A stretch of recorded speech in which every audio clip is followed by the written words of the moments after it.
Assalamualaikum warahmatullahi wabarakatuh. Salam sejahtera untuk kita semua. Berjumpa lagi pada pertemuan kali ini, kita akan membahas mengenai perdagangan luar negeri.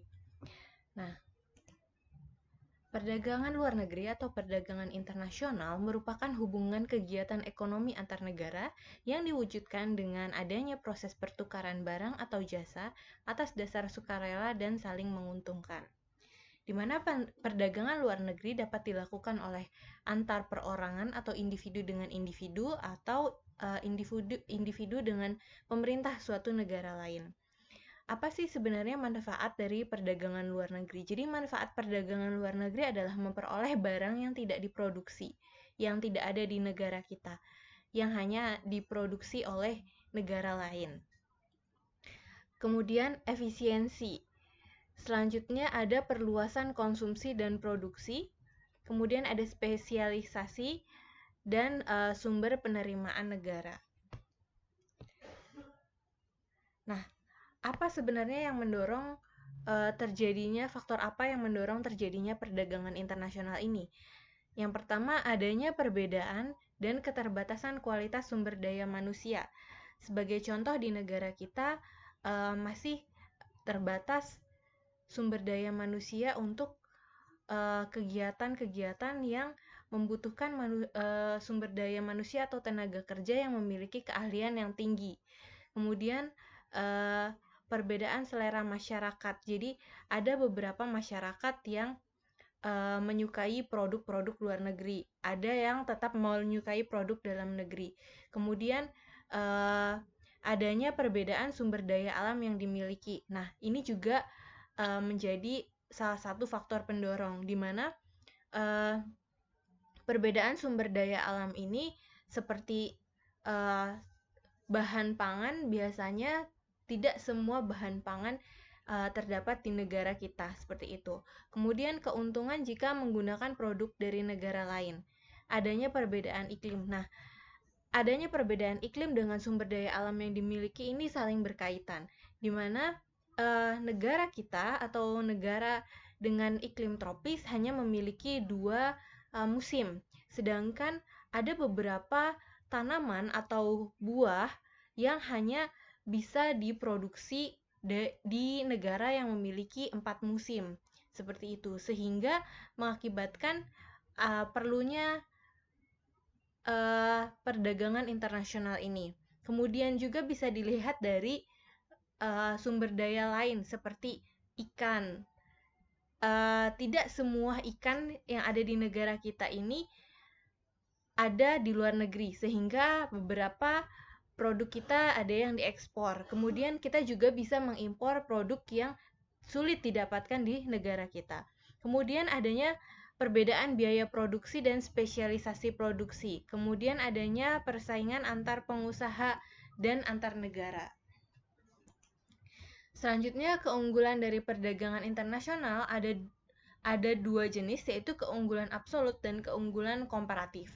Di mana keunggulan absolut adalah keunggulan suatu negara dalam menyediakan suatu produk karena hanya negara tersebut yang dapat menyediakan produk tersebut, atau ketika negara tersebut menjual suatu produk dengan harga yang lebih rendah dari negara lain. Di dalam dunia nyata hanya sedikit negara yang mempunyai keunggulan absolut.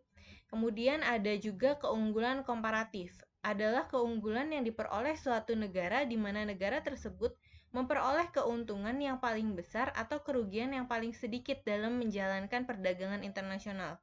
Agar dapat memperoleh keuntungan komparatif, suatu negara harus berkonsentrasi pada produk yang paling menguntungkan dan hanya mengimpor produk-produk yang dibutuhkan. Kemudian cara pembayaran internasional. Cara pembayaran internasional dapat dilakukan dengan tunai, wesel, transfer, commercial bill of exchange, dan letter of credit atau LC. Alat pembayaran internasional yang umumnya dilakukan dengan valuta asing. Nah, semakin maju juga kita dapat menggunakan transfer atau transfer ini dapat dilakukan dengan berbagai macam cara.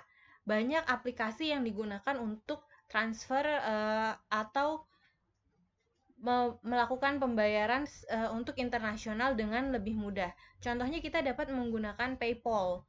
PayPal ini adalah alat pembayaran internasional di mana kita mendaftarkan diri kita untuk PayPal dan memberikan aliran dana ke dalam PayPal tersebut. Lalu setelah itu kita bisa melakukan pembayaran untuk transaksi luar negeri, transaksi internasional. Nah, transaksi internasional ini biasanya banyak membutuhkan kartu kredit. Tetapi ada beberapa yang bisa digunakan dengan debit. Jadi kita sudah adanya perkembangan dengan menciptakan debit yang bisa memiliki serial kartu seperti kredit. Kemudian ada kebijakan perdagangan internasional. Kebijakan perdagangan internasional antara lain ada tarif, yaitu pembebanan biaya terhadap produk-produk baik keluar, transit maupun masuk batasan daerah suatu negara. Kemudian adanya kuota, yaitu kebijakan yang membatasi jumlah pemasukan barang dari luar negeri dengan tarif yang diturunkan selama jangka waktu tertentu. Adanya larangan ekspor-impor, yaitu kebijakan yang ditetapkan pemerintah untuk melarang ekspor dan impor produk tertentu untuk kepentingan negeri. Kemudian ada subsidi, yaitu kebijakan pemerintah untuk memberikan perlindungan atau bantuan berupa modal dan lain-lain. Ada juga premi, yaitu penambahan dana kepada produsen yang berhasil mencapai target. Adanya diskriminasi harga atau dumping, yaitu penetapan harga berbeda untuk pasar yang berbeda. Nah, untuk tarif sendiri, biasanya tarif ini bertujuan untuk proteksi industri dalam negeri sehingga diperoleh pendapatan negara, di mana bentuk umumnya penetapan pajak impor dengan persentase tertentu dari harga barang yang diimpor. Akibatnya, harga barang yang diimpor naik sehingga produksi barang lokal dapat lebih bersaing, karena barang lokal mampu bersaing jika diharapkan dengan kemampuan barang lokal yang dapat bersaing dengan barang impor ini, diharapkan barang impor ini akan turun peminatnya. Kemudian akibat dari kebijakan kuota impor sendiri antara lain adalah jumlah barang di pasar turun, harga barang naik, produksi dalam negeri meningkat, dan impor barang turun. Seperti itu. Nah, selain itu, adanya kebijakan dumping ini digunakan untuk penetapan diskriminasi harga yang berbeda untuk pasar yang berbeda atau dumping ini adalah kebijakan pemerintah untuk mengadakan diskriminasi harga, yakni di mana produsen biasanya menjual barang di luar negeri dengan harga yang lebih murah dari harga yang di dalam negeri, atau bahkan di bawah biaya produksi. Kebijakan dumping ini dapat meningkatkan volume perdagangan dan menentukan negara pengimpor, terutama menguntungkan konsumen. Kemudian negara pengimpor terkadang mempunyai industri sejenis sehingga persaingan dari luar negeri ini dapat mendorong negara pengimpor melakukan kebijakan anti-dumping dengan tarif impor yang lebih tinggi atau sering disebut countervailing duties. Hal tersebut dilakukan untuk melindungi industri yang sejenis di negara pengimpor. Nah, selanjutnya ada proteksi. Dalam situasi tertentu, pemerintah perlu untuk melakukan proteksi terhadap perdagangan dengan beberapa alasan, diantaranya masalah pengangguran dan deflasi. Kemudian adanya juga mendorong perkembangan industri baru. Kemudian mendiversifikasi perekonomian, menghindari kemerosotan industri baru, perbaikan neraca perdagangan, menghindari dumping, kemudian menambah pendapatan negara. Alat proteksi antara lain tarif atau pajak impor, kuota pembatasan impor, hambatan perdagangan bukan tarif, kemudian adanya pembatasan penggunaan valuta asing. Nah, Selanjutnya, globalisasi dilandasi oleh fenomena apabila terdapat perubahan kondisi suatu negara, semisal saat perekonomian di Amerika dan Eropa sedang merosot, maka kondisi tersebut mempengaruhi kondisi di negara lain. Definisi dari globalisasi itu sendiri adalah peningkatan dalam saling ketergantungan dalam keadaan dan kegiatan ekonomi di antara berbagai negara di dunia. Faktor yang mewujudkan globalisasi antara lain perkembangan dunia politik, peningkatan perdagangan bebas, perkembangan perusahaan multinasional, kemajuan teknologi informasi dan angkutan. Nah, adanya juga kebaikan dan ketidakpuasan globalisasi, di mana kebaikan dari globalisasi adalah meningkatkan produksi dunia. Nah, peningkatan produksi dunia ini berkaitan dengan pemenuhan kebutuhan yang ada di negara lain, namun tidak diproduksi di negara sendiri. Jadi, ada beberapa barang yang memang sulit untuk dicari di negara kita, sehingga kita perlu melakukan impor. Nah, hal ini dapat menguntungkan masing-masing pihak yang saling membutuhkan barang yang tidak diproduksi di negaranya. Kemudian meningkatkan kemakmuran masyarakat dalam negara. Nah, peningkatan kemakmuran ini dapat terjadi melalui keuntungan baik secara internal maupun secara eksternal, di mana keuntungan internal ini terjadi apabila suatu perusahaan dengan banyaknya pesanan dari luar negeri yang dapat meningkatkan ekspor perusahaan, dapat meningkatkan alat-alat produksi dan fasilitas perusahaannya. Jadi ketika dia ekspor, dia akan mendapatkan keuntungan. Nah, keuntungannya ini yang akan digunakan untuk meningkatkan alat-alat dan fasilitas yang dia miliki, menambah modal. Nah, ini dapat menjadi sarana untuk peningkatan kualitas, peningkatan produksi dari suatu perusahaan di suatu negara. Kemudian secara eksternal, keuntungan ini dapat terjadi dengan keuntungan spesialisasi, di mana keuntungan spesialisasi adalah keuntungan akibat fungsi dalam mempertinggi keefisienan penggunaan faktor produksi, sehingga hal-hal ini dapat meningkatkan kemakmuran dari suatu negara. Adanya perluasan pemasaran produksi dalam negeri. Nah, dalam proses produksi terkadang perusahaan tidak menjalankan mesin-mesin dengan maksimal. Nah, kenapa tidak maksimal? Karena mereka berpikir bahwa ketika mereka memproduksi suatu output secara banyak, mereka takut akan mengalami kerugian. Kelebihan produksi ini akan sulit dipasarkan.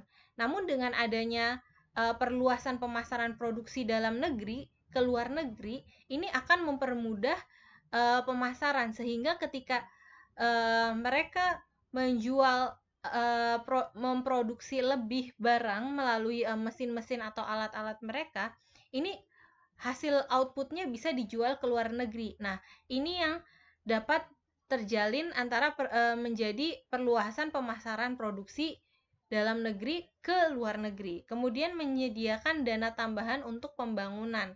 Nah, akibat adanya ekspor impor ini, negara memiliki keuntungan tambahan dana untuk pemasukan. Sebagai contoh, ketika kita melakukan impor barang, pemerintah menetapkan pajak. Nah, pajak ini dapat digunakan untuk tambahan dana untuk pembangunan negara, seperti itu. Akan tetapi, globalisasi juga memiliki ketidakpuasan, di mana globalisasi dapat menghambat pertumbuhan sektor manufaktur, kemudian memperburuk kondisi neraca perdagangan, kestabilan sektor keuangan, gangguan prospek ekonomi jangka panjang. Selanjutnya ada keuntungan spesialisasi. Nah, keuntungan spesialisasi ini memiliki dua jenis, yaitu keuntungan mutlak dan keuntungan berbanding. Di mana keuntungan mutlak atau keunggulan mutlak terjadi apabila suatu negara dapat menghasilkan barang atau jasa tertentu secara efisien dengan biaya yang lebih murah dibandingkan dengan negara lainnya.